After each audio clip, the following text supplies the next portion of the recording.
All right, everyone. Well, welcome to our webinar, Mastering the Art of Scrollytelling. We're super excited to have you here. We're going to go through quite a bit today. We have an hour and a half together, so definitely want to make great use of the time.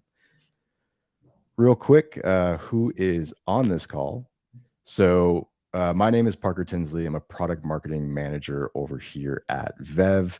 Also calling out, we have Eugene Zhou in the chat, who's a moderator, and she is also a product marketing manager as well. And Malin, I'll hand it over to you.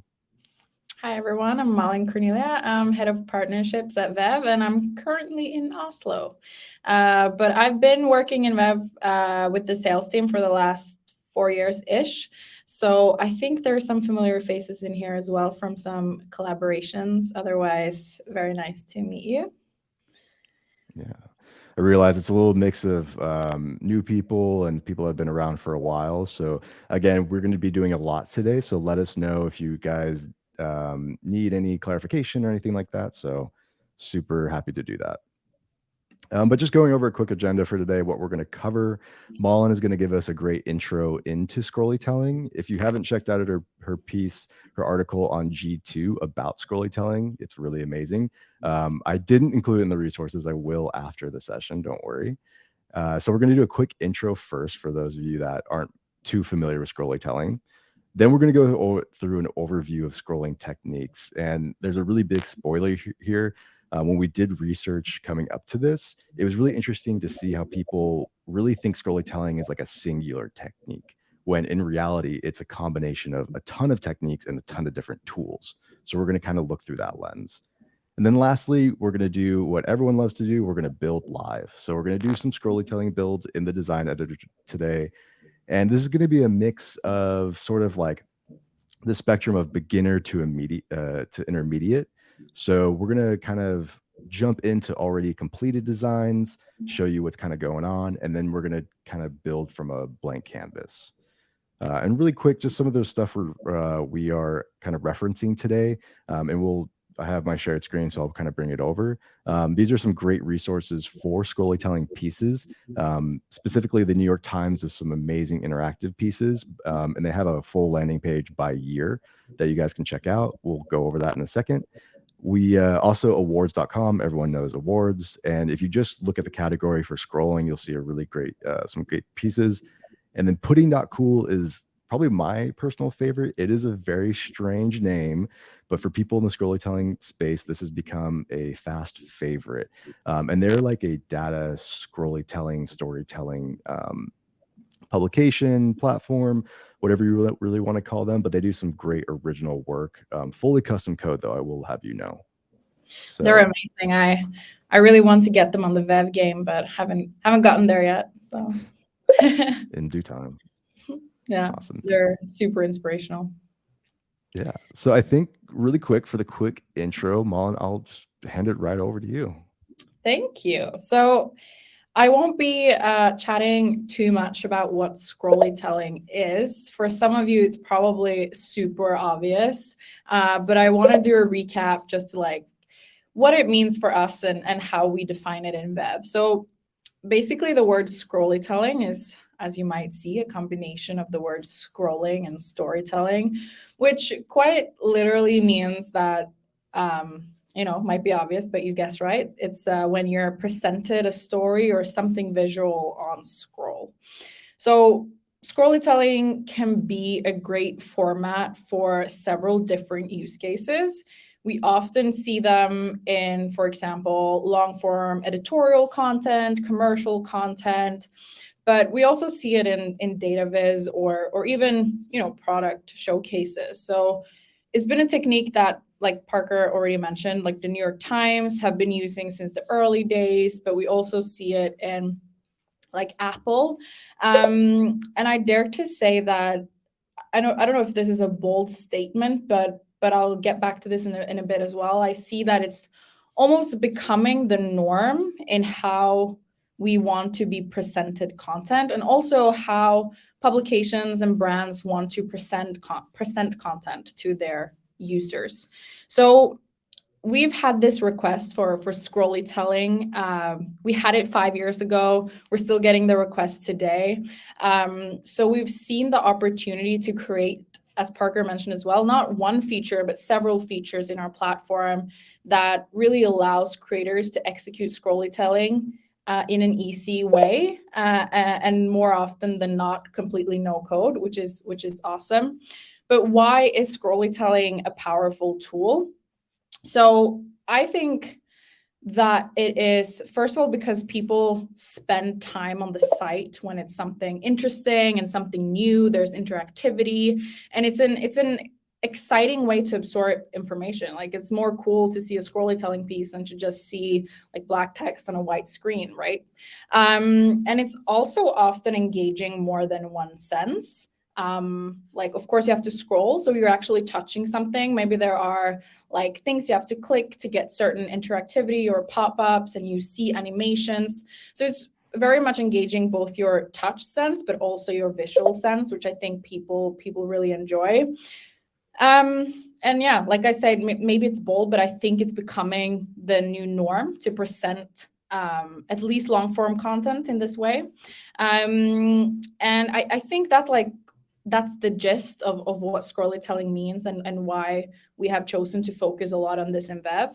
And I'm really excited today that Parker will dive into the features that we have and build. So it's really cool. I don't know if there's any questions off the bat, or Yeah, does anyone have any general questions on Scrollytelling? I'm actually really, because when we did research on this, it's funny to see how people have defined it across the industry.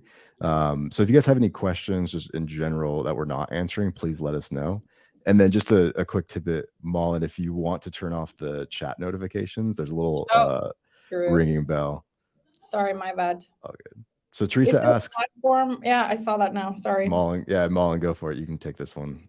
Is it a platform or a technique? I would say that, of course, Vev is the platform, but Scrollytelling in itself is a technique, or there are, as Parker said, several techniques. So I actually posted the link for an article that I wrote in 2019 where Scrollytelling was like really, really up and coming, and it still is to this day. So hopefully there are some information in that article that you can read after this webinar, of course. But I'll mute myself now and give the word to you, Parker. Oh, good. Yeah. But Teresa, great question. So it's a number of techniques, and it's funny how it's evolved through the years.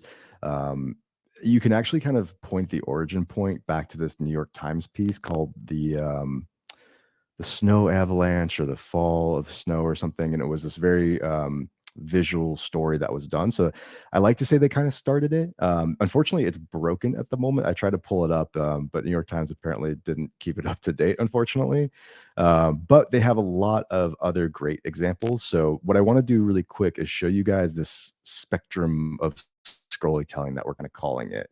Oh, Arturo remembers the article. Awesome. Yeah, it was, I don't remember when it was published, but so the spectrum of Scrollytelling, we're going to go through beginner, intermediate, and advanced. And what's really cool with this Scrollytelling technique is you guys have seen this everywhere, especially nowadays. It's being used on a site all the time, whether it's in a smaller component or in the entire site. So what we're going to do is we're going to look at this through a no-code lens. And we're doing this because Vev, at its heart, as you know, is a no-code visual design tool. So we've built our features around that with ease of use and flexibility in mind. So you guys don't need to worry about doing any specific code. But let's look at some of the beginner pieces. This is going to jog your memory in terms of what this is. So what I'm actually going to do is go into one of our templates that we have that we've created called Climate Scrollytelling. So this is actually inspired by a New York Times piece. And this is a format I think you guys will see really quickly. We are using a bunch of different features here, which I'll get into later. But as I scroll down the page, again, you can see that this is very, very Scrollytelling at its heart. If we go through, we have a great immersive header. This is talking about a very sad topic, unfortunately, sort of the melting of glaciers. But this is a 3-image Scrollytelling section that goes through sort of that evolution of what's been occurring. So what the glacier was to where it is now. And again, this type of technique, you could say, in terms of that, repeats again down the article page. So this is what typically I would classify as a beginner scrollytelling piece, only because you could probably create this out of the box within Vev in about 30 minutes to an hour. So that's just one example, but let's do something a little bit more different. So let's look outside of Vev. And what we're going to be doing today, we're going to be focusing a lot on the intermediate range. So basically what I want to show you, I'm going to bring across the other screen really quick, is this amazing piece done by the New York Times in 2021, so not recently, but this was all around the get up to the Olympics. This is talking about Sungisal Lee, the gymnast, and it's this amazing storytelling piece, and I'll just scroll down so we can all experience it together. We have our intro. Yeah, sorry. So I will definitely share the resources after this, and I'll slow down my scroll just a little bit because of the lag. Unfortunately, the one thing with the scrollytelling pieces is that they're not friendly to screen sharing like this. But so the section coming up is the one I want to focus on a lot, and the one we'll be focusing a lot on today. And this is using a technique, kind of what we define as video scroll. And you guys know the Apple AirPods Pro landing page, which is a very great example of this. So this, as you can see, what I'm doing is I'm controlling the scroll progression through my my mouse scroll. So this is all actually controlled by me as I scroll down the page, and we have text on the left here that is just sort of like description text and showing you what's going on. And again, you can see as I progress, it does everything. So this is a really great example of an intermediate scrollytelling piece. And the really nice thing too about this is that not only do I'll go back to the top here. Again, sorry for the lag. Not only did they use this for this piece, but they also use it for the 4 other pieces they have in sort of this campaign. So they kind of reuse it. They change the colors out. So you can see once you have the layout of one essentially scrollytelling site, it's easy to use it across different content, for instance, or a different profile in this case. So it's really cool that they were able to do that. And just really quick, what I'll do is, I know not everyone was able to see that. I'll put this in chat. So, and I'll also follow up afterwards with the deck with all the resources. Perfect. So that's intermediate. Let's go to advanced. And this is the stuff, it's funny when we're kind of talking about this, like how do you get from intermediate to advanced? And it really comes down to 2 main factors. It comes down to, unfortunately, sometimes you need to know code, and that's going to be kind of put you into that advanced territory. So just a heads up. But I'd also say arguably the more important factor is time. So what you'll see here is that we'll go to this advanced better up example, which I think is a beautiful example of scrollytelling. And let me pull it up here. And again, before I do, I will put it into chat so you guys can check it out as well. So this is a great report microsite. And as we scroll down the page, there's a lot happening here. So we have pretty much every scrollytelling technique we possibly think of. And so we have this really immersive scrollytelling header. It instantly goes into horizontal scroll, which is also a technique within scrollytelling.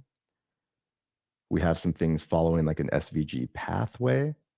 And this is stuff like this is where I kind of say, like, you should probably know for things like you want to execute like this, knowing code would help. But there's a lot that you can achieve in Vev. So we can see as it goes on, it goes horizontal. And then I love this part, it grows and then it comes back to vertical. And I really like when you're kind of messing with a canvas like this, you're moving in a horizontal plane back to a vertical. And you have some amazing, and again, this animation is controlled by my scroll progression. And we'll kind of show you how to do that a little bit today. We go through. We have some amazing illustrations here. And I want to take you to a specific section now. So I'm going to go through a little bit faster. So this is the section I want to focus on today. It's this horizontal scroll piece. So as I scroll through here, we have, just some different assets, a video, some text boxes, and we have this little fun little component here, which is if I hover over, I'll just do it slowly. You can see that the piece kind of animates in. And this may be laggy for your screen. I apologize in advance if it is. But as like Malin was talking about, just some having more interaction rather than scroll on page is always great. It always raises the engagement. And then again, we're straight back. And this is a really cool, I love this little design component right here. So we have 4 images of profiles, and you can see that they're all kind of staggered there. As I scroll, they're coming in at a different speed. So we'll show you how to do that as well. And then 2, I believe we had a comment in chat about charts. So we recently had we released our new charts element. So we will be covering that a little bit today.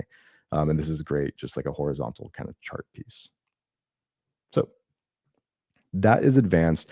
And then the last thing, if I were to bring it up, which no one can avoid, this is probably the most well-known scrollytelling piece there is out there, the AirPods Pro landing page. And I have a few bones to pick with this landing page, and a lot of people on the internet have a lot of bones to pick with this landing page. What it's done is it's the video scroll progression that we kind of talked about. So it's having this scene, this video kind of animate in. You have this, it's Apple, so whatever they do is absolutely beautiful. So a lot of you guys have seen this before. But what's going on here is it's actually all images. So if I were to inspect the page, you'd see a collection of about like 4,000 keyframed images. So it's sparse. It's like it's parsing out the video into all these separate images. And then just because it keeps the quality super high crisp like this, and then playing it out as you go through the page. What a lot of people don't know is this page is actually around like 40 megabytes. It is a huge page. And it's not the greatest for the internet, especially if someone's reading content, if you're from a publisher or a media company. But Apple gets away with a lot of things, and I think in this instance they got away with this. They did a really great job. And what's happened is that this video scroll, we'll get more and more into, has kind of turned into not having it as a per se a video, but rather as a collection of images, or even if you're more familiar with a Lottie animation. So that is our spectrum of scrollytelling, just to give you guys a quick basis. Do you guys, any questions pop up in chat or anything like that? All right. So continuing on, what we're going to do today before we jump into the live builds. So one of the things I want to focus on is that, like Teresa was saying earlier, is scrollytelling is not it's not a platform. It's not really even a singular technique. It's a combination of tools and techniques. So we're going to look at this heavily through the Vev lens. And the reason why I want to do that is because we've kind of standardized our terminology. If you talk to a developer, they're going to say one thing. If you talk to a designer, they're going to say another. So what we are going to focus on are these features. Some picking apart video scroll. We have a new video scroll feature. It's been out for some time, but we definitely want to get more people involved in that feature. Sticky position is probably one of our favorites, scrollytelling image and video. And animation on scroll, will be covering a little bit of that today. Before I hop into the editor, Teresa, can scrollytelling be integrated into other platforms, an existing website or learning platform? So that's where Vev comes in. That's a great question. So why are we focused on doing this in Vev is because you can publish whatever scrollytelling site or content you make to any server, to any domain, or you can embed it into any CMS. So if you already have an existing WordPress site, you can create that scrollytelling piece inside of Vev and then embed into your WordPress or even Shopify site. This is a really great way to do product demos. Amazing. All right.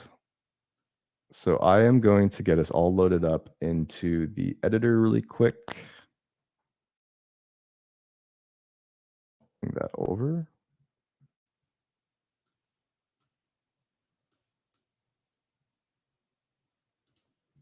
All right, so I'm bringing this over here. Great. Okay, so we have a few different projects. We're not going to go through all of them today, but I definitely want to just reverse engineer some of the things that we already have seen. One of the main things to talk about is the features. So if I go back into that climate scrollytelling piece and we're inside of the editor itself, you're going to be able to see in our page content panel all the different things we're doing. What I'm going to do too is I'm just going to zoom in into my browser so that, and I'll zoom back out, but I just want to have you be able to see what's happening here.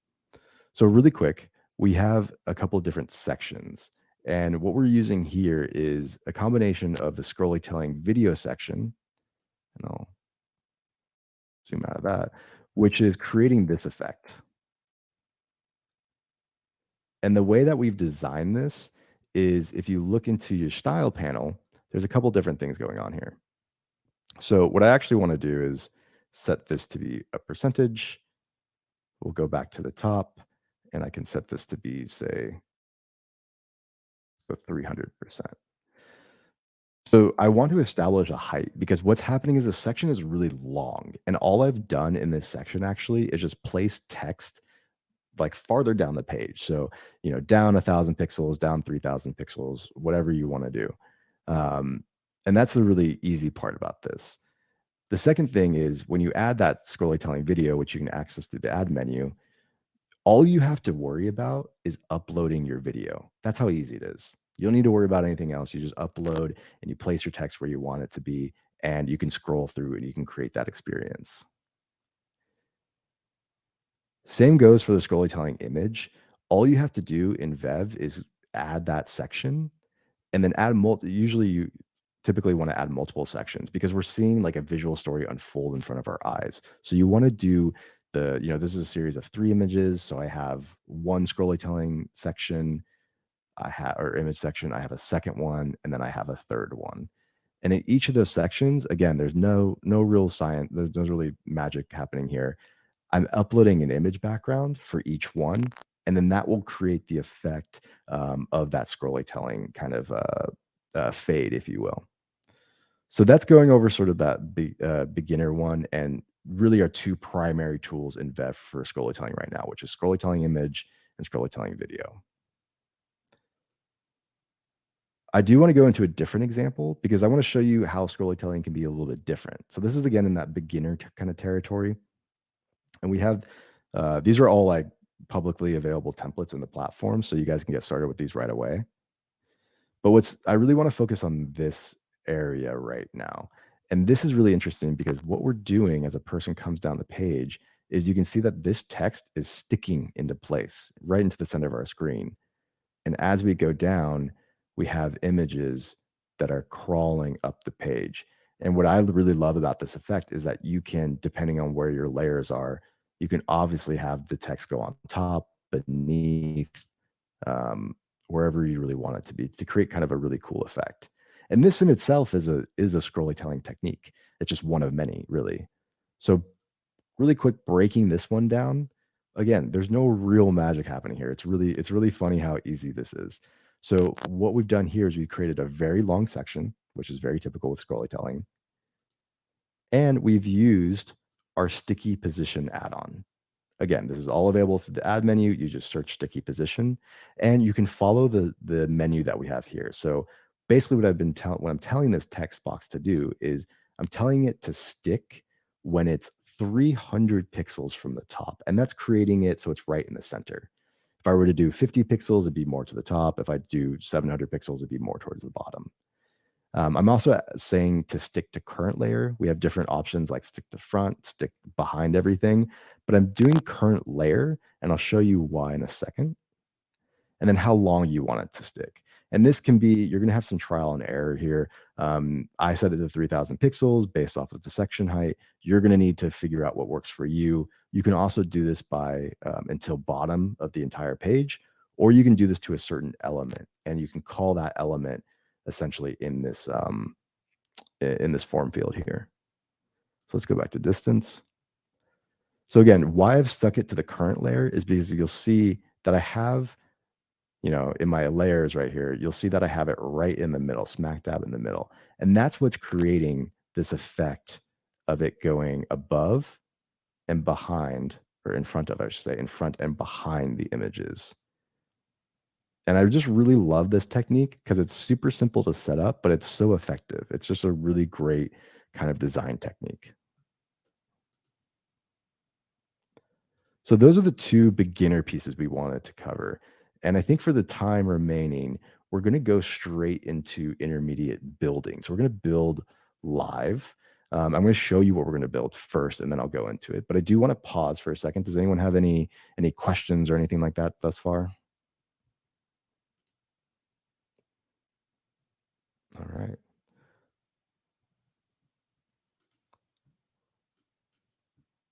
So I see some people typing in chat, but we will just kind of go and I'll answer questions. Yes, Andre, this talk will be recorded, no worries. So really quick here, we have Malin has turned into an Olympic figure skater, just to give you guys, everyone's a heads up.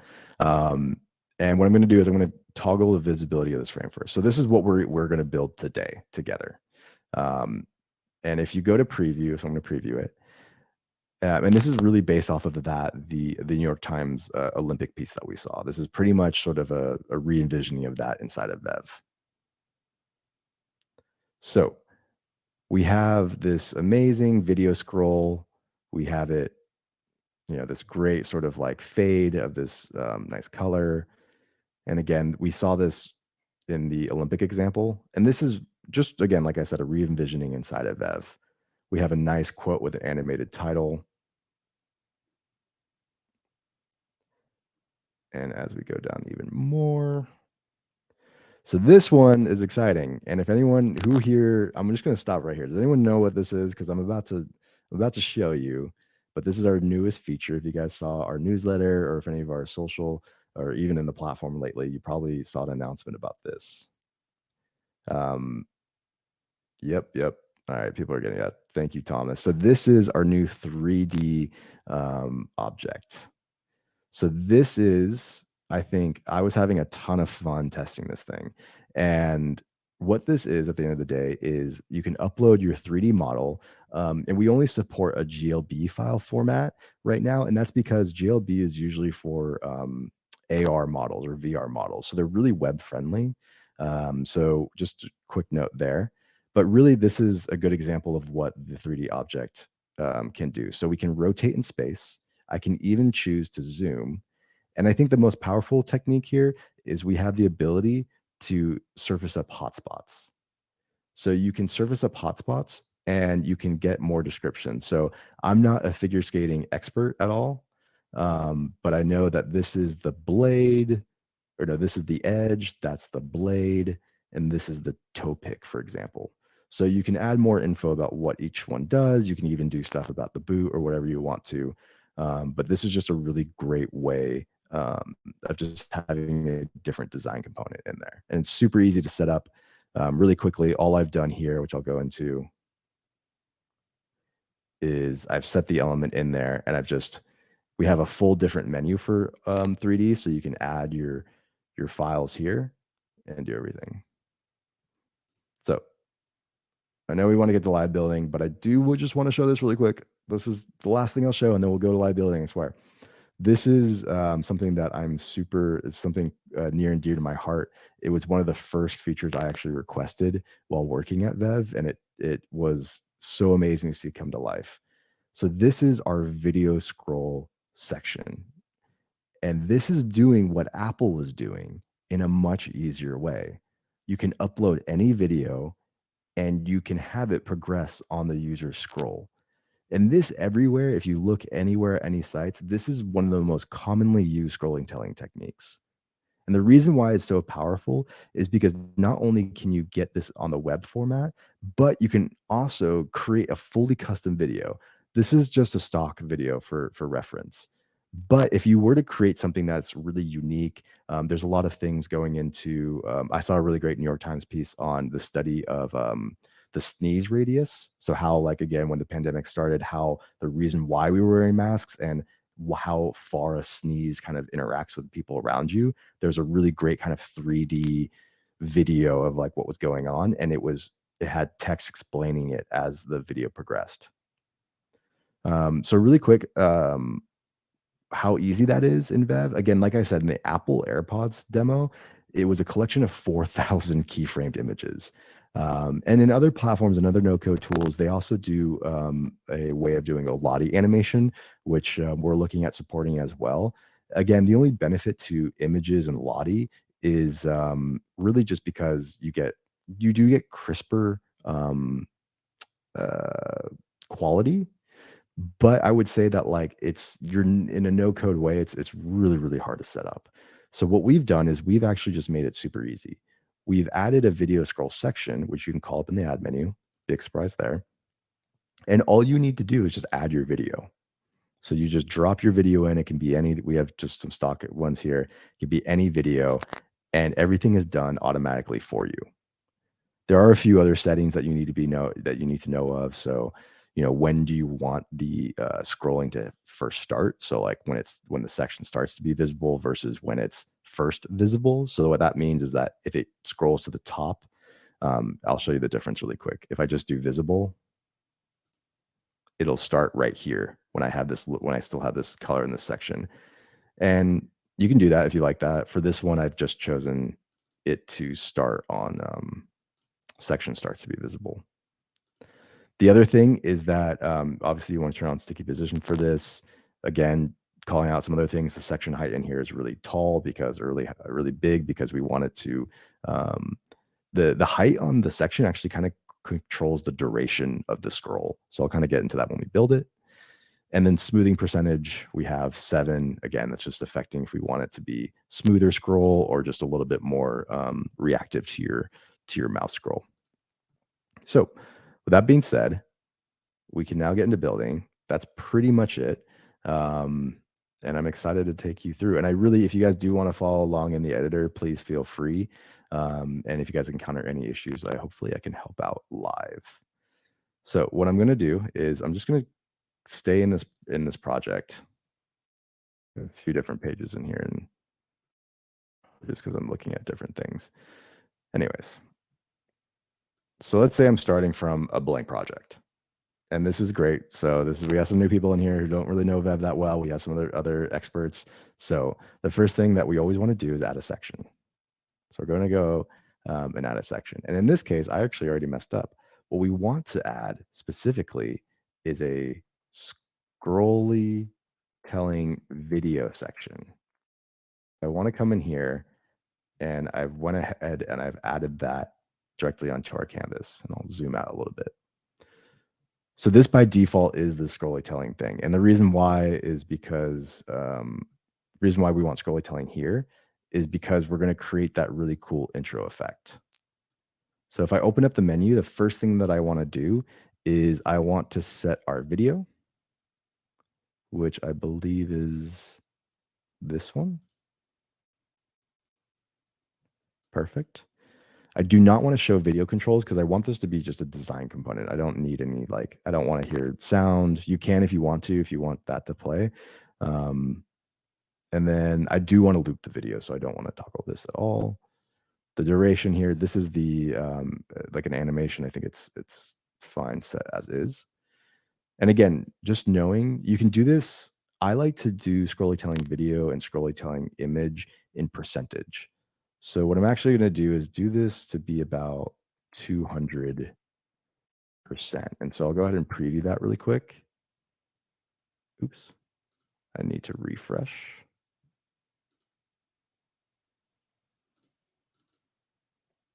Uh-oh.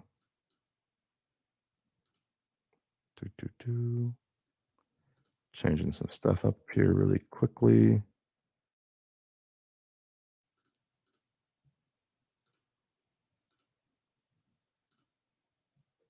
All right. Oh, you know what? I thought I was on video scroll for a second. That is completely my bad. That is I apologize. So the Scrollytelling video, where's my mind at right now? So the Scrollytelling video is supposed to autoplay the video like this. I was getting a little tripped up because I thought it was supposed to progress by my scroll. But the reason why you want to do it this way is because we're going to add text elements. And man, you can already tell that I need more coffee. So what we're going to do is I'm just going to take this from what we have up here. Actually, I'll create this from scratch for you. So we're going to go to text. We're going to add a text box. I'm going to add in Malin's name, Cornelia. And if you guys know shared styles, I've already saved our H1 settings in here, which is really nice. And again, I have to apply H1 here, and then we get that. So we have it all saved, so I can just put it up here. I'm going to place it. I'm just going to drag and drop and have some fun with this. I'm going to place that down here. I'm going to place our next text, which is figure skater here. And then I'm going to go back just to make sure. And then as we go down the page, we want to have, I believe the next one would be yes, this one. So I'm just going to copy this element over. And again, I'm kind of cheating here. I'm copying and pasting, but you guys know that this is a really powerful tool in Vev. It's probably the one I use the most is copy and pasting. And really quick, I just want to show you what that did. So the reason why, this is why we did Scrollytelling video section as opposed to anything else. As I scroll, the video in the background stays in place and you can have other text kind of surface up. So that's something that is really, really great to have. And then as we go into the intro section, I'll build that. So let's see how long it is. It's a little bit too long for I think we go back to 200%.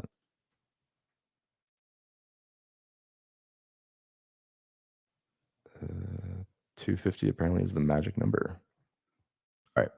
There's another effect here that I want to show you, and that's going to be animation on scroll. You can do this a ton of different ways, but I'm going to show you the way that I do it. So I'm first going to add a frame into our project. Basic frame like that. I'm going to set the height to be 100%. And then again, this is 100% of the section. And we've set this section to be 250% of the browser. I know it's a little bit confusing, but hopefully that makes sense. And what I'm also going to do is set the width to be 100, and I can use this resize to fill horizontally tool. I'm going to bring this back to the top. And actually, so this is a trick I do with frames, is I actually set it to be almost like 300%. And that's only because of working within the safe zone. You want it to extend past these lines so that on any breakpoint, you get the intended effect. And the reason why I'm setting it to 300% is because I'm going to add this color that we like. And you can see right now, it just completely hit everything. But check this out. So I'm going to add an animation, and I'm going to add an animation on scroll. And for people that aren't well acquainted with our animation tool, you can do anything from load, click, hover, and scroll. So what I'm doing is I'm having this effect or animation start when a person scrolls down this page. This is kind of position and offset. I always set to be top. You may have to mess with these two values to get it perfect. So just heads up there. And what I'm actually going to do is we have some presets, but I'm actually going to choose custom. If you guys haven't discovered this, this is probably one of my all-time hacks in Vev, is that we can set a custom animation and we get access to all these different effects essentially. So I want to pick opacity. Exactly. So I'm going to go opacity 0.5. Now what should happen is it starts 0 opacity, and as I scroll down the page, it will go to a completion of 0.5. And again, you'll see that this is above this text. To basically fix that really quick, all we have to do is put that frame on the bottom. And all the text is on top.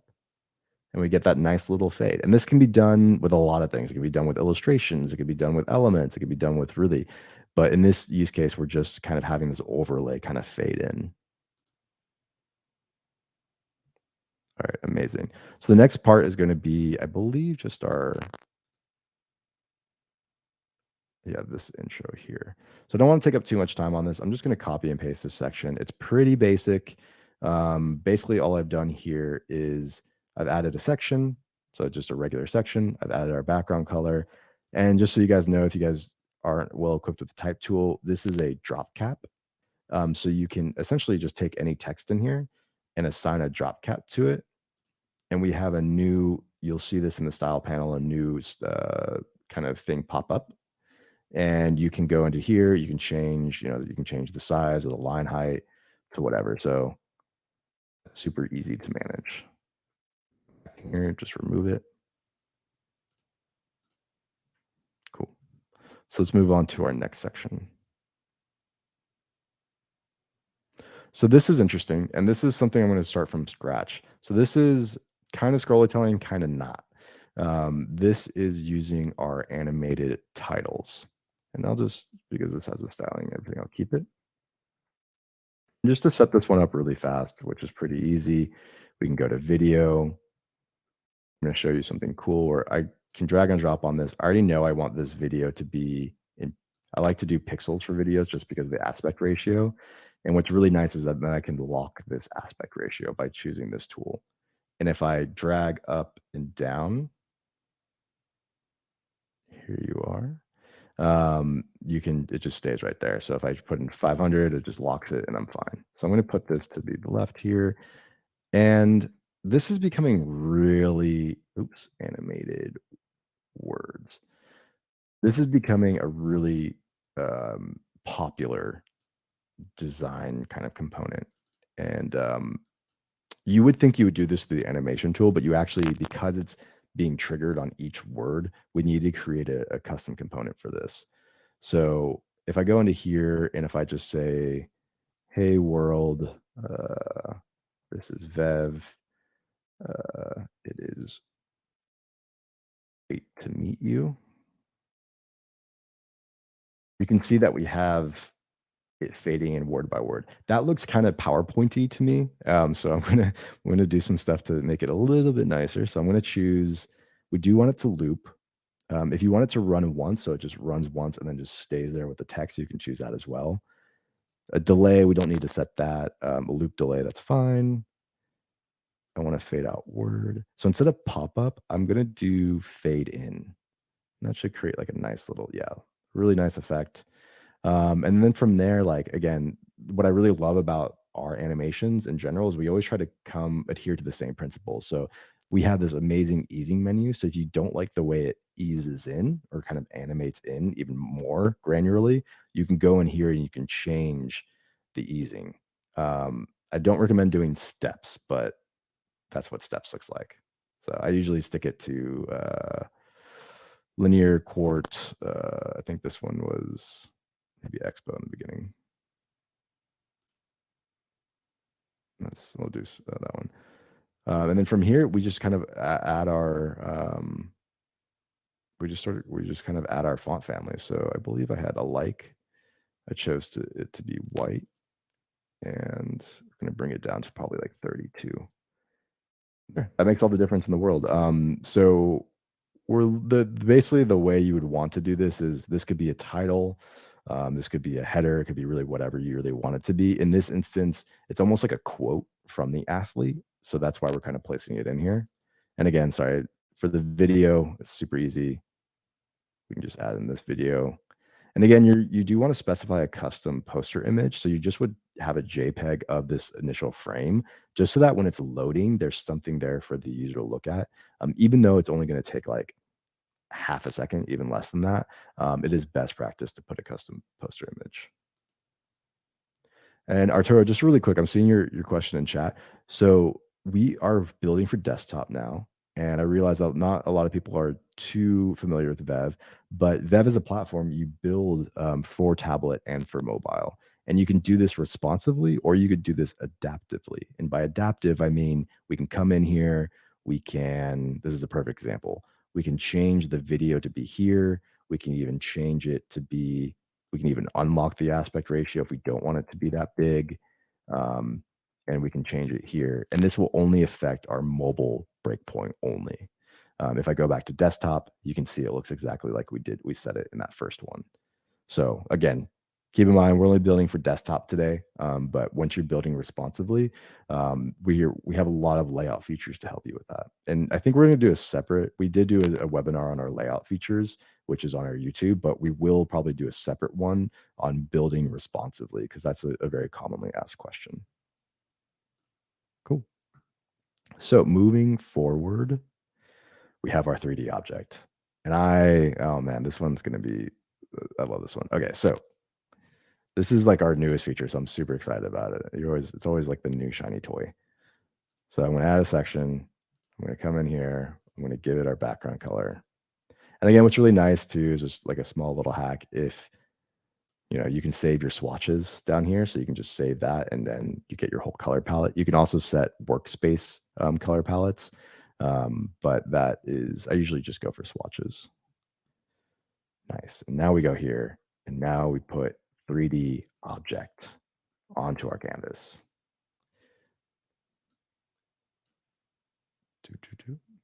And I'm seeing just more about responsive. So Felipe, our shortcuts for getting to desktop, tablet, and mobile. 1 is desktop, 2 is tablet, 3 is mobile. You can also use our menu up here, which also shows you the breakdowns of our project layouts, and you can access it this way. Cool. So going back into the 3D object, we have our astronaut. This is our default, but I want to add our ice skate. And really quick, I'm going to pull up something really quickly.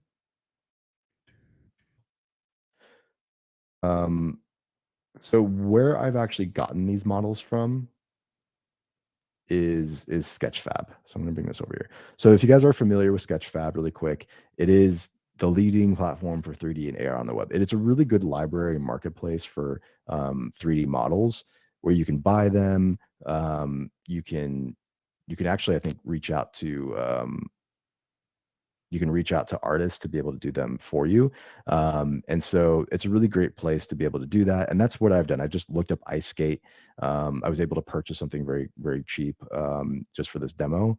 And that's what we're using for this. There's also other things like CG Trader you can do. The one thing that we will do in the documentation for you is that usually when you download from Sketchfab, the super granular item, it's going to download as a GLTF file format. You're going to want to take that GLTF. We're going to put this in documentation. Go to a link, upload it, and it'll export as a GLB. That's super important. And that puts all of the shapes and the materials and everything together in a GLB file format so that it looks great in our model. So again, it's pretty easy. I have it in my downloads. I have my ice skates GLB. I'm just going to drop that in. It's going to give it a second to load. And it's super quick. So you can already see we have our ice skates all in there. And that's literally how easy it is. You just need your GLB file and you can set it in there. Where it gets a little bit more tricky is going to be adding the hotspots. And this is something that we will do a video tutorial on, but I do want to cover for you guys today if you're working with this 3D object or are keen to use it. So the way that we do this is we're going to go to our hotspot menu here. And we have nothing in here right now, but we'll listen to the description. We're going to add our hotspots on your 3D model by clicking on the target area. So this is the little thumbnail viewer of the 3D model, and I can click in this. So again, I'm going to click on the toe pick. Just click right here. And that set my hotspot. So first, you want to know the position of your hotspots. I know I want it on the toe pick, on the edge. I guess that's the edge. And then sometimes when you're rotating, you just need to make sure to delete. And then on the, we'll just say that's a blade. And you get these form fields, and we're not going to fill them out yet. What I am going to do is I am going to do a text. And I'm going to say, hey, this is hotspot 1. And I already have a shared style for this. So I'm going to say this is my hotspot. And I've added in our effects down here in our effects style panel, I've added a drop shadow to this paragraph, to this body, because I want it to be able to, the skates are white, so sometimes you can't read the text. So I just want to make sure that you can. And then I'm going to copy this 3 times. Okay, this is hotspot 1, this is hotspot 2, and let's say this is hotspot 3.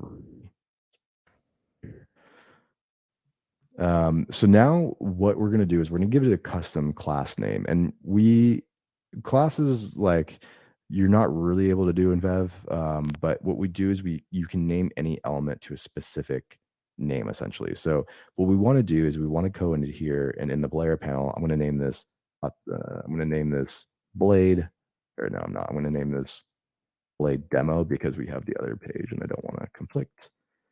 I'm going to say pick demo,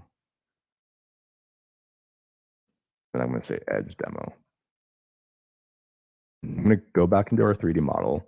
And once I'm in here, all I need to do is you'll see that we have all of our elements in our project with the names. And I just want to find, you can search it, blade demo, pick demo. We're going to do toe, or no, pick edge. Last thing that we want to do when doing 3D object is, or the hotspots, is toggle the visibility of all of this. So this is, you want to toggle this visibility off, and then that hides the elements. And then you can click on this and it'll surface it up. So always make sure when you're doing 3D object to toggle the visibility of the text elements to be off. Great. So this is what we're going to go through next, is the number one scrollytelling technique. This is, if I were to put this on a billboard, this would be it, video scroll. So I want to show you how we do video scroll. All you need to do is go to your add menu, look up video scroll. Oops. Apologize. Go to your add menu, go to section, look up video scroll, because we do have a video scroll element. So video scroll section. And we're going to add it here. And now it's just blank right now. First thing I want to do is I want to upload the video. And I've already done that. There are a few specifics to this. So it can only be 30 seconds. That's one. And just watch the file size. We don't support anything above a gig. And even that is really, really kind of reaching hard. So anything, I'd say, like, you're safe around probably max like 30 megabytes, maybe 25 megabytes. Just make sure that you're not, uploading, I don't know, the Lion King on HD in this. It's not going to work. So again, 30 seconds, a gigabyte file size. We recommend like 20 to 30. And you can see that in each of these videos now, you'll get a little note that this supports scrolling, and that basically means it supports video scroll. So I'll go in here. I did this video, and we have our different kind of issues, or a different menu on this. Really quick, this actually works if you set it up nicely with the layout. Works super well on mobile. It's a really fun little element component to do on mobile. So we're gonna go start video when a section starts to be visible, and we'll do sticky position. It's really important that you choose sticky position. That's what's gonna make it do what we want it to do. And again, smooth, like lower is smoother for the smoothing percentage. I usually like a 6 or a 7. I'm gonna go with 7 for this. And the last thing that we want to do is come in here and adjust the height, or the minimum height. And this is I'm going to show you different examples. If I set this to be 2000, and this is where, when we had a lot of feedback when users first used this, that it wasn't working, when in fact they just needed to define the height to be longer. And the reason why is because as the user scrolls, you can see this is really quick. The person skating, and they're done. It's really quick right now. And I want it to be I want it to be smoother. And you'd think you do that through the easing through this option, but actually it's controlled through two. It's controlled through that, and as well as the minimum height.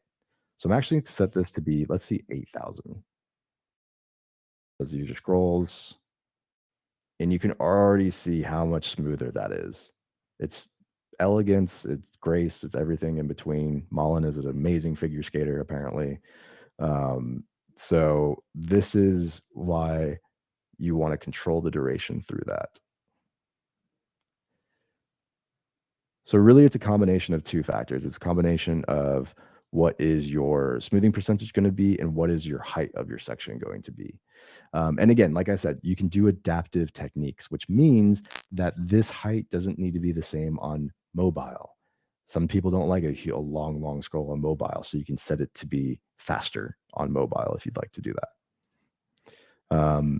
The other part with this is we like to create components or sections with the same methodology, the same kind of logic as other ones. So just like we did with Scrollytelling video or even Scrollytelling image, we're going to do the same with video scroll. The only downside, and this is the only downside of video scroll, is that you cannot get in your editor the preview of the entire video as you progress. It's just going to be a black screen. And that's because it's going to, if you can imagine, it's going to be really laggy. It's going to be really hard for it to render in real time in the editor without the preview. If you go to preview, you can see everything. If you're just in the editor, you're going to see a black screen. You can even change this background depending on what text color you have. So you can change it to be red if you want it to be more evident. Again, this doesn't show up in the final piece. This is more so just for you to know what you're editing. So with that being said, I'm going to add another text box. And the way that I do this really, I use the Y value pretty accurately here. Like this is what I focus on. So I'm going to set the X to be 0. I'm going to come in here, write some, this is video scroll description text. I've got about 30 more minutes. Okay. So once I have it in here, I'm going to add our style and I'm going to add Scrollytelling.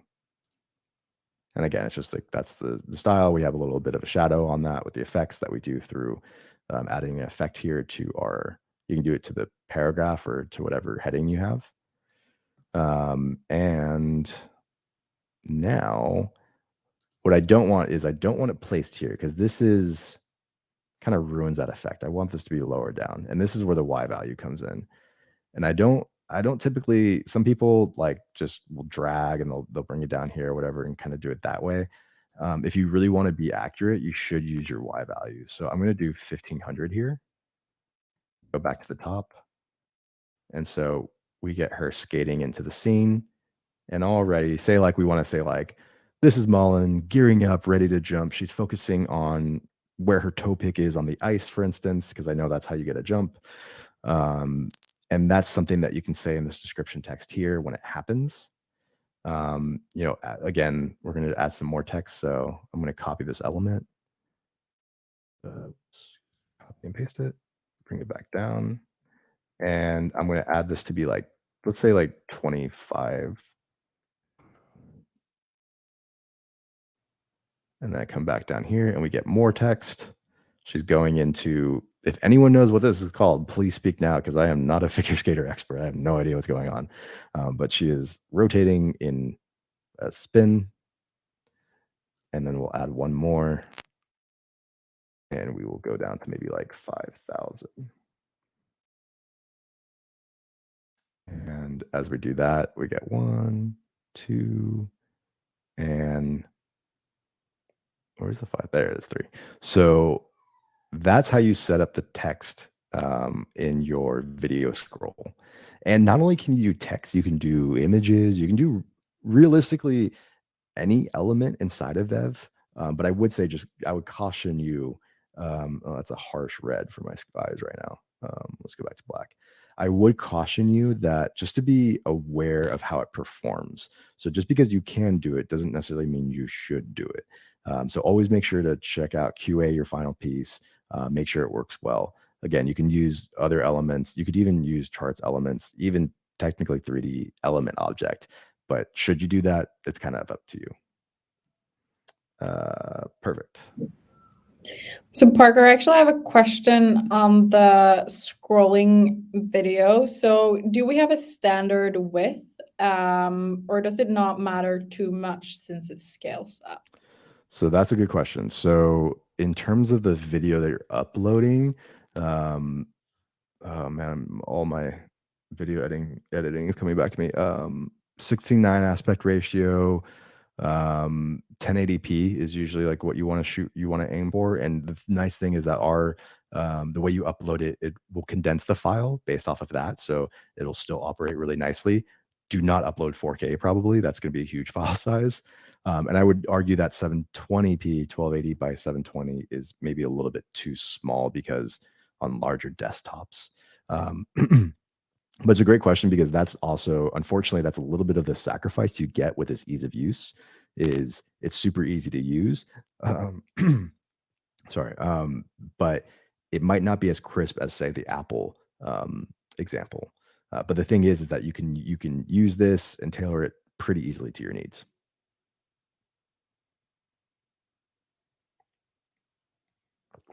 Great question. And then one of the things too to keep in mind is that we always do when we kind of create components like this, we always do a section and we do an element. So we have also a video scroll element, which does the exact same thing, but in a smaller container. So say if you're really worried about the aspect ratio or the crispness of the quality, you could just set up a different one down here, actually. So this one, I would add a section. I'm going to go all the way down. I'm going to hide this for right now. And then I already pasted that in here. And so this is, I hate when I sometimes do this. Okay. So if you're worried about the crispness, you're going to want to set the element, I believe, to the same height of the section. So we're going to do 5,000 for the section, and we're going to do 5,000 for the video. And yeah, you can see there's some nice boundary lines that you can kind of see. We'll get into that later. And we're going to do the same video. We're going to do sticky position. We're going to do 7. We're going to do anchored in position. I think this one has a little bit of different settings. Oh, actually, I am not the smartest tool in the shed, so we're going to do this sharpest. I need coffee, people. All right, so this is 600. Yeah, let's see if this works. Oops, I forgot how to do the element really quick. If anyone, Saddam, if you're in chat, let me know what I'm messing up. I always forget to do. I think it maybe is visible. Yeah, okay. I think I need to set the width to be pixels as well. Yeah, that fixes it. So this is a video scroll element. So again, the nice thing about this is that we kind of have that design color that we liked so much, and you're kind of getting the same effect, and you're keeping that quality rather than kind of because the one we did previous to this will just fill the width of the browser window. So it could be as big as this, and you can see it kind of already changing its aspect ratio depending on how big the breakpoint is or how small the breakpoint is. Cool.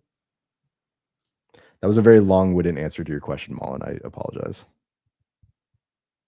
I think it's a good answer, so thank you. No worries. All right, so this is our video scroll, and I do want to say, like, we pretty much accomplished what we set out to do. This was, we have this, we have this kind of Scrollytelling piece with animated words. We did our 3D object. We did our video scroll, and again, this one is, I think I messed up with some settings here, so we can reference our other one. So we pretty much accomplished everything in that intermediate build.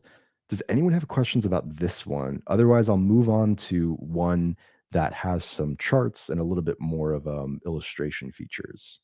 Does anyone have any questions on this intermediate build? I haven't seen anything in the chat, at least, but there was one question actually that relates to charts. A question from Jason, if we could showcase some of the Flourish projects in Vev, and also some of the charts that we have in our toolbox. So I think it's really great that you're going to showcase that in this project. But I also wanted to say that it's actually a template in Vev as well, which has a lot of flourish designs. So I don't know, later maybe Parker, you can show where they can access the templates, and I'll send the example with the link here in the chat. Of course, yeah. And if you just go to create project inside of Vev, you'll see our list of templates currently. We are going to focus on building this out more and more because we realize it's a really good starting point for users. But just so you know, you can access, just create project, you'll see everything. It's going to be our annual or digital annual report template. You're going to see your flourish charts inside of there. This was previous to us making our new charts element. So we might actually go back and fix that up to be our own native charts. But in this example I'm about to show you, it'll have our, it actually has our native charts. Awesome. Thank you, Malin. All right. So this one is going to be, again, a different scrollytelling technique come in. We're going to focus on horizontal scrolling. Previously, we focused on scrollytelling image, scrollytelling video, and video scroll. This one, we're going to focus on horizontal scroll. And I think that is going to be it's going to be pretty powerful for people. So as we're kind of like basically in a nutshell, horizontal scroll, you're just changing it from vertical to horizontal. So now as I scroll, you're seeing that I go left to right. So we have, again, this is taken from that better up example. And what we've also done is we've recreated the interaction of these little kind of windows, which I thought was really cool. So we'll show you kind of how to do that if we have time. And then again, one of the design components I said that I love so much is we're going from horizontal back down to vertical. And we get that nice little like scroll speed adjustment with these images. And we can see here are our charts. Where did they go? Hang on. Sometimes in the preview, they don't like to play with me. There we go. I think because I have a lot of Lottie animations in here, it's not loading in as well as I want it to.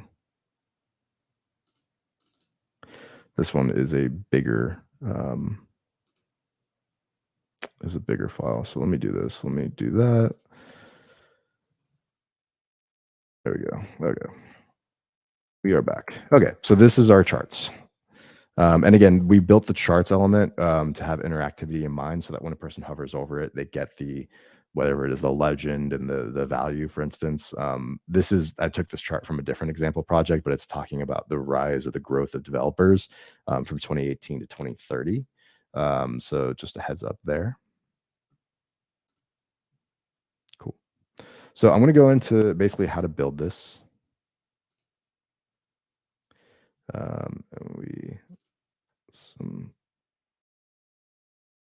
Another homepage, unfortunately. And we'll give the editor a second to catch up with us. I think because we have so many Lottie animations in here, it's having trouble catching up with us on the screen share. Yeah, there we go. Okay, so horizontal scroll. How do you get started? We have time. So we're going to do this in about 20 minutes. I do want to spend about 5 minutes just talking about what's next for scrollytelling, what we kind of theorize is the next stage of scrollytelling, I should say. To do horizontal scroll, again, no surprise here. We are going to search horizontal scroll in the add menu, and we are just going to push it or put it right on our canvas. I'm going to zoom out a little bit. So the thing to note with horizontal scroll, though, is like the default value. So right now we have the minimum height set to 900 pixels. We actually want this to be 100%. And that's because if we set it to be 900, let's see if I can get a good, I don't think in the preview it'll show us. But if, yeah, there we go. So if a user extends, like I'm on a big iMac, some other people are on even like those giant ultra wide monitors. I know most of our devs are. They're going to get different, they're going to have like a different experience. So to make sure that the background is set on all screen sizes, you're going to want to set it to be 100%. I will go back into here and you'll see now we are good. Cool. So now that we have that set to 100%, We can go into here. We can start adding our elements. So this was really easy. This was just white. So I'm just gonna make it white. And if I go back to home here, this is where, let me know if there's lag on anyone's end. This element in the background right here is actually just a Lottie animation. And really quick about Lottie. Lottie was actually a library. A lot of people already know this, but if you don't, Lottie was a library that was created by Airbnb because their design, their brand had a lot of illustrations and a lot of animations going in with those illustrations. And before you could only do it through GIFs, whatever you want to call it, and through video. And so they created an animation library that takes SVGs, not sorry, basically takes SVG quality. So you upload, that animation into After Effects. You use a plugin, you export it as a Lottie, and you're able to then place it anywhere on your site with ultra crisp quality, no matter what size or proportion it is. A really great free resource for this, which is the ones we're using today, is Lottie files. So you'll just be able to go in here. You'll be able to search for any design assets that you liked. Let's say you like this Rubik's cube, and you can download through here. And you always, for to uploading to Vev, you want to download it as a Lottie JSON. That's really important. Perfect. So moving back to this example, that's all we've done here is I'll do it here, but I don't have the Lottie file at hand. So we can just search Lottie animation, and we're just going to drag and drop. We have our nice little default animation here. And all we want to do is, after we download that JSON file, we want to take it and upload it into this form field here. I don't have that file at hand right now, so I'm just going to copy this element, which has the file already there, and I'm going to paste it. So now it's great. And essentially, we can set some parameters. The really nice thing, what I love about our little menu, is that you can adjust the speed. So this is the original speed, and that's way too fast for me. I kind of put it to 50%. And again, you can do different things. So what I think is really cool too is that you can play the animation on hover, on click, and even by scroll. And doing it by scroll, you can't do it. I can't show you in horizontal scroll right here, but let's put a regular section down here, and let's bring this guy down here. Let's hide this guy. And again, I'll bring this guy down here and play when animation, or play progress by scroll. And you can see that as a person, if I there we go, and set this to be pixels. And the height and values are always fun to mess around with. So once we're here, now we get that same effect. So this is another example or technique of Scrollytelling. If you want to do some of these really complex animations, the easiest way actually is to do it in After Effects, and because in After Effects you can do some really amazing animation stuff, and then export it as a Lottie, and then just have the progress by scroll toggled on, or that option in Vev, so that you can do this. For right now, all we're going to do is just have it on visible. So I'm just going to go back in here and copy this. So now we have our first horizontal scroll section set up. And what's going to happen is we're going to add another horizontal scroll section. So I'm going to go in again. In the beginning of this whole site, again, I'm going to go back in here, set it to 100, set this to white, and I'll just add this text again, just so that we can see what's happening.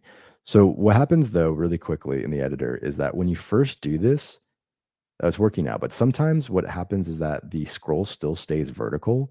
And if it does do that, just simply reload the canvas here, and then you can essentially just preview, and then it'll move back to horizontal. Perfect.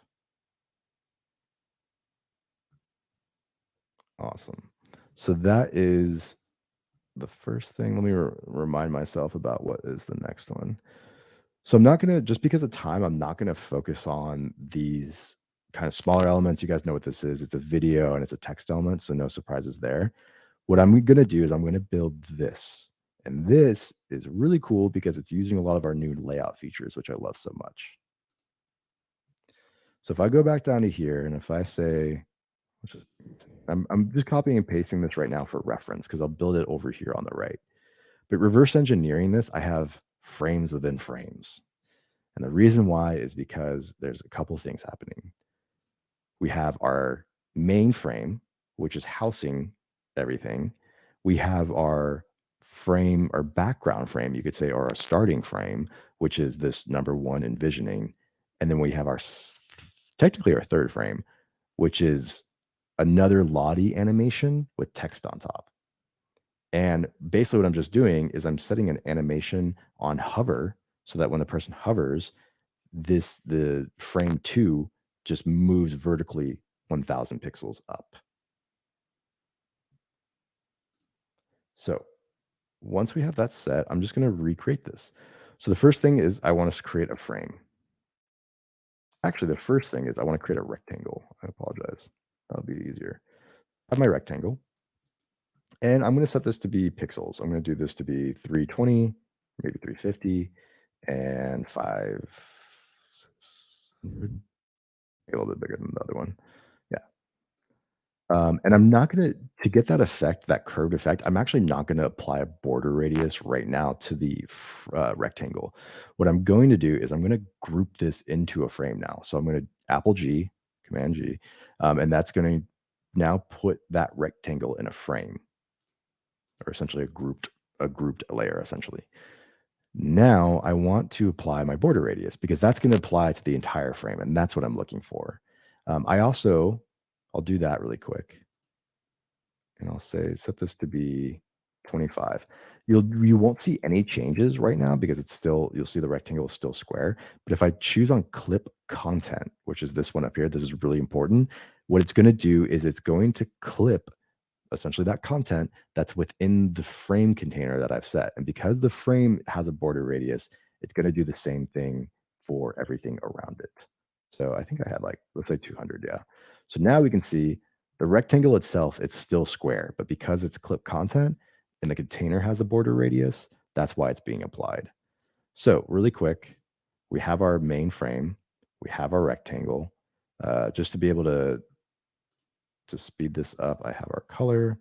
I'm going to add another, again, I'm going to group this again because we want this to be our starting frame, remember. And what I can actually do now is I can go ahead and I can just copy and paste. So we have our two frames. So this is our start frame, let's say, and this is our end frame. Let's say. So from our start frame, I'm just going to come in here and I'm just going to copy this text. So all we're doing here is that we have our text and I'm adding that into our start frame. Oops, there we go. And this is just text. It's a big H1 with a body. So no surprising there. The really important part is what's happening in this end frame. And just to show you the difference, I'll change that to black. So you can see that we have our start frame here. If I hide that because it's on top, we see our end frame. So what I've done is I've actually set, in this example, a Lottie animation as the background to give it that cool spaceship and stars and everything. So I'm going to copy and paste that into here so that we can all see it. And really quick, just so that you can see this, this is what the Lottie animation looks like off the bat, if I can grab it. Come on. Okay, there we go. I'll just move that. It just looks like that. It's transparent and whatever. But because we have it on a black background, it looks very spacey and everything. Cool.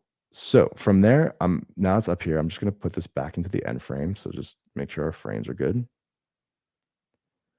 I'm going to refresh really quick. Sometimes the editor doesn't love me.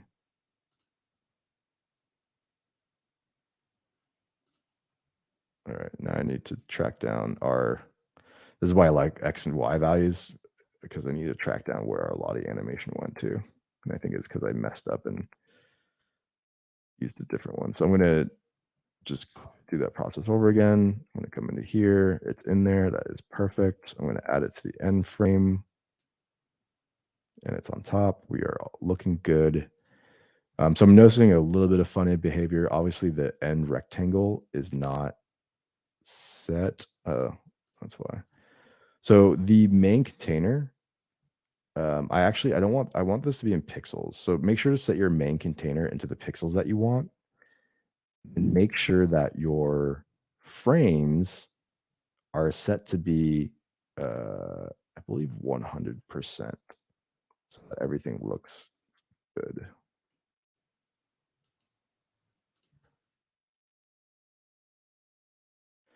All right, so then we have our spaceship, very spacey, and we have our frame.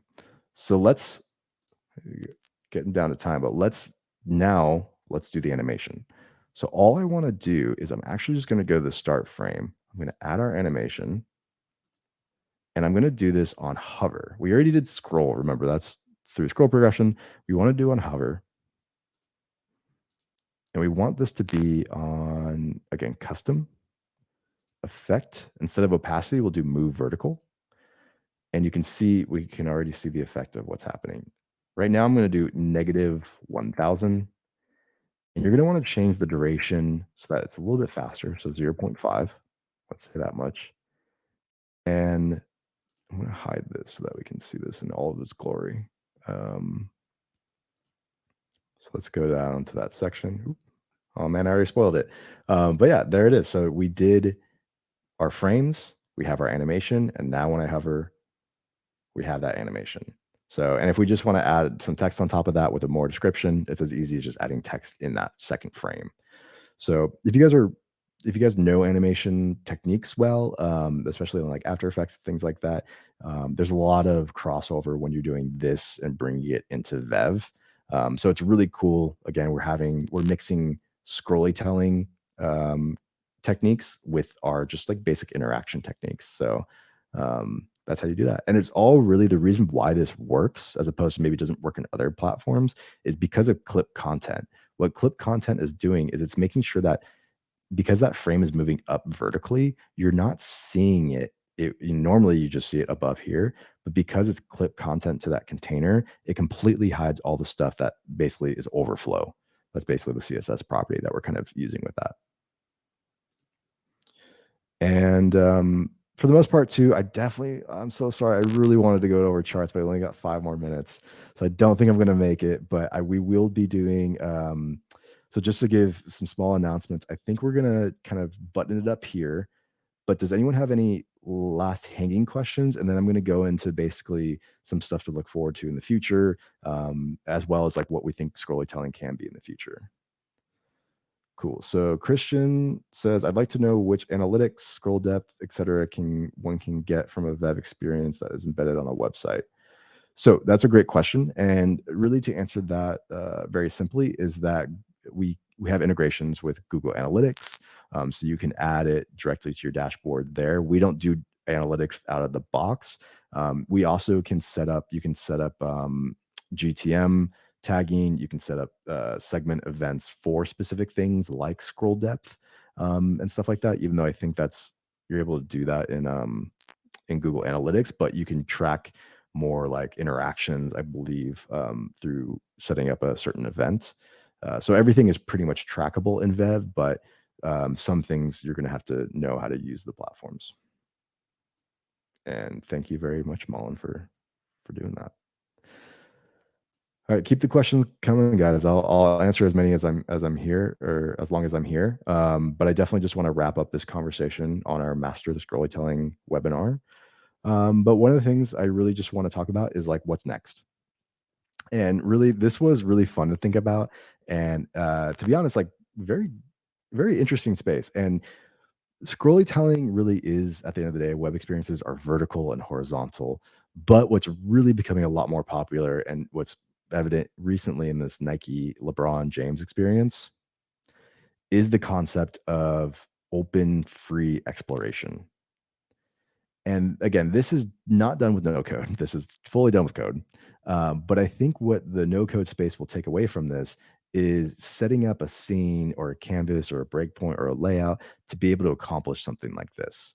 So this is as I move through an open world where I can explore and I can figure things out. I can, you know, do some interactions and watch some videos. But I really do think at the end of the day, where Scrollytelling is trying to get to is sort of this, it could be this open world exploration. And I'm really excited about the no code tools that choose to kind of adopt this format and give an easy way for people to do this because it's becoming really, really popular, not only in websites, but also video games, for instance. There's a lot of video games that love the open world kind of experience. So I think that in terms of Scrollytelling, we will see exactly what we've always seen. And I will say that if you look through the evolution of Scrollytelling from that first New York Times piece, there was websites riddled. Like the only thing you were experiencing was these scrolling interactions. And it's almost like when you watch a PowerPoint or you see a PowerPoint with too many animations, you get kind of sick of it after a while. So what brands and companies are doing now are moving to like very specific experiences. So not only I think a good example of this, if I have it off the top of my head, is the Google Pixel, or not the Google Pixel. It's a new one, maybe, but not the full website. Let's see. I think I need to go to one. Google does this. I can't find it off the top of my head. Maybe it's the 6 Pro, but not the full website is a Scrollytelling experience. There's only one specific portion of the website that's a Scrollytelling experience, like this, for instance. So this is a slight scroll interaction, and then the rest of the page is really, to be honest, like kind of static, except for this. So they tease you with like little Scrollytelling things exactly like this, and then the rest of the page is kind of what you've already known and love. So I would say that like basically this is where I see Scrollytelling happening right now, or most effective right now, is kind of peppered into sites, not like the main draw, depending on what type of content you're doing. If you're doing a visual story, then yeah, it would be probably a little bit more Scrollytelling techniques. All right, so we have a minute left. The one thing I do want to chat to you all about is that we have some more webinars and things like that coming up. The topic is to be determined. We might do some responsive building, stuff like that, if you enjoyed this. But every other Wednesday, starting next Wednesday, I believe on the 23rd, around the same time, we are going to do a Vev lounge, and it's more of an informal building session with me hosting. So we're just going to kind of pop in, and whatever kind of jumped in our head that day, it's a place for you guys to hang out, kind of come and talk and speak with other creators.